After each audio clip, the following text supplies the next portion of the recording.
এই চারটি নিশানি আপনার জীবনে ঘটিত হতে দেখলে বুঝবেন আল্লাহ তাআলা আপনার ভালোবাসাকে বিয়ের জন্য বেছে নিয়েছেন। আজকের এই ভিডিওটিতে আমরা চারটি নিশানি কি তা জানবো, যেটা থেকে আপনি বুঝতে পারবেন যে আপনি যাকে ভালোবাসেন তার সাথে আপনার বিয়ে হবে কিনা। চারটি নিশানি জানার আগে আমি আল্লাহর কাছে সকলের জন্য দোয়া করব যারা কমেন্টে দোয়ার কথা বলেছেন। এ আল্লাহ, আপনি সকল ভালোবাসার মানুষদেরকে এক করে দিন এবং তাদের ভালোবাসাকে সত্য ও পবিত্র হালাল বানিয়ে দিন এবং সকলকে নেক হেদায়েত দান করুন। আমিন ইয়া রাব্বুল আলামিন। কমেন্টে সকলে আমিন লিখে দিন। আপনি কাউকে খুব ভালোবাসেন আর তাকে পাওয়ার জন্য অনেক দোয়া করছেন, অনেক ইবাদত করেছেন, কিন্তু আপনি ভাবছেন যে সে কি আপনার নসিবে আছে, তাকে কি আপনি পাবেন? আর যদি তাকে পাবেন আর আল্লাহ যদি তাকে আপনার সাথে বিয়ের জন্য বেছে নিয়েছেন, তো সেটার কি নিশানি রয়েছে? কিভাবে বুঝবেন যে সে আপনার নসিবে লেখা হয়ে গেছে? তো চলুন এই ভিডিওটির মাধ্যমে আমরা চারটি খাস নিশানির কথা জেনে নিই। তার আগে সকলের কাছে অনুরোধ, ভিডিওটি শেষ পর্যন্ত অবশ্যই শুনুন। নম্বর 1, যে ভালোবাসা আপনাকে আল্লাহর নিকট করে দেয়।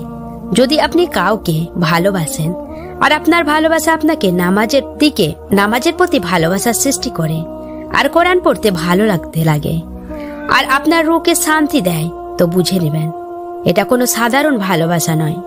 এটা সেই ভালোবাসা যেটা আল্লাহর নূর লুকিয়ে রয়েছে। বাকি সবকিছু শুধু পরীক্ষা। ভালোবাসা যা আল্লাহর থেকে দূরে করে দেয়, তো সেটা একটি স্বপ্ন, ভালোবাসা নয়। আর যে ভালোবাসা আপনাকে আল্লাহর নিকট করে দেয়, তো সেটা রহমত, আর সেই ভালোবাসাই নিকার যোগ্য। নম্বর 2, মনের অস্থিরতা, সেজদার দিকে ঝুঁকে পড়া। যখন ভালোবাসার খেয়াল আল্লাহর খেয়ালের সাথে জুড়ে যায়, তো মনের মধ্যে এক অদ্ভুত অনুভূতির সৃষ্টি হয়। কিন্তু এই অস্থিরতা মানুষকে গুনাহের দিকে নয়, বরং সেজদার দিকে ঝুঁকিয়ে নিয়ে যায়।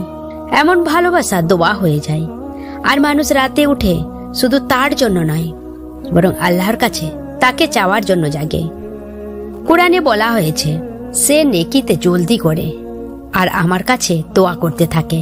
এরকম ভালোবাসা গুনাহর সাথে নয়, বরং তওবার সাথে জুড়ে যায়। এই নিশানি থেকে বোঝা যায় কি হতে পারে কি আপনার ভালোবাসা বিয়ের জন্য লেখা হয়ে গেছে। নম্বর 3, আর সবচেয়ে বড় নিশানি হলো বারবার তকদির আপনাকে তার নিকট নিয়ে আসে। এমন ভালোবাসা যখন আল্লাহর তরফ থেকে হয়, তো আপনি চাইলেও তাকে ভুলতে পারেন না। না সে আপনার মন থেকে বেরিয়ে যায়, না দোয়ার থেকে সরে যায়, না স্বপ্ন থেকে যায়। প্রত্যেক জায়গায় সেই একই খেয়াল, একই চেহারা অস্থির করে তোলে। কিন্তু এটা আপনাকে ভুল পথে নয়, বরং সঠিক পথে নিয়ে যায়। কোরআনে রয়েছে, তুমি কোনো জিনিসকে ভালোবাসো, কিন্তু তা তোমার জন্য কষ্ট হতে পারে। যা আল্লাহ জানেন তুমি তা জানো না, যা আল্লাহ জানেন তুমি তা জানো না। কিন্তু যখন সেই ভালোবাসা আল্লাহর তরফ থেকে হয়, তো আল্লাহ তোমাকে বারবার সেটার দিকে ঘুরিয়ে দেয়।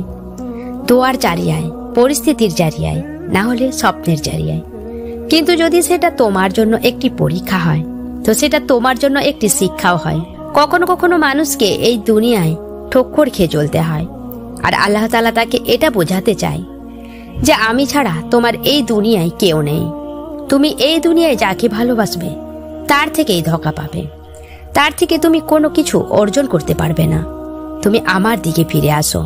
যখন রব ডাকছে আর বান্দা না আসে, তো আল্লাহ তার মনে এক মেজাজি ভালোবাসার সৃষ্টি করে দেন, যাতে সে এটা বুঝতে পারে যে এই দুনিয়া শুধু দুঃখ কষ্ট ছাড়া কিছুই দিতে পারে না।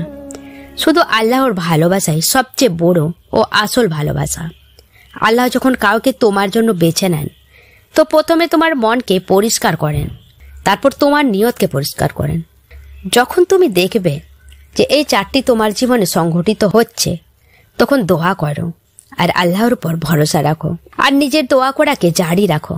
কেননা যেটা আল্লাহর হুকুমে হবে, সেটা এই দুনিয়া আলাদা করতে পারবে না। কোরআনে আল্লাহ বলেছেন, বলে দাও সেই বান্দাদের কি আমি খুব কাছে রয়েছি, দোয়াকারীদের দোয়া কবুল করি।